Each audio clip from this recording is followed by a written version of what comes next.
ఇప్పుడు ఎంతవరకు కరెక్ట్గా పర్ఫెక్షన్ సార్ మీకు ఆ టెక్నాలజీ అర్థమైందా మీకు అందరికీ? అర్థమైంది సార్.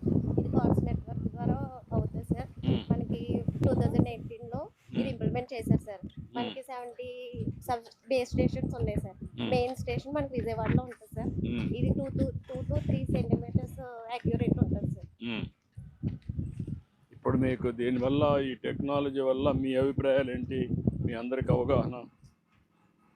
ఇప్పుడు రాబోయే రోజుల్లో ఇది బ్లాక్ చైన్లో కూడా పెట్టేస్తే అప్పుడు ఎవరు మ్యానిపులేట్ చేయలేరు. చేయలేదు సార్. చేయకపోయినప్పుడు మీకు వర్క్ కూడా బాగా తగ్గుతుంది కదా. మనకి ఇది సార్ రెక్టిఫైడ్ మనకి ఇక్కడ స్టోన్స్ వేయక్కర్లేదు సార్. ఎందుకంటే రేపు పొద్దుట ఇంతకు ముందు రైతులు స్టోన్స్ వేసుకున్నా తీసేసేవారు, వాళ్ళకి మళ్ళీ సర్వేకి వచ్చేవారు సార్. మన టేప్తో కొలిచేటప్పుడు చేతితో కొలిచేటప్పుడు. కానీ ఈ యొక్క రవర్లో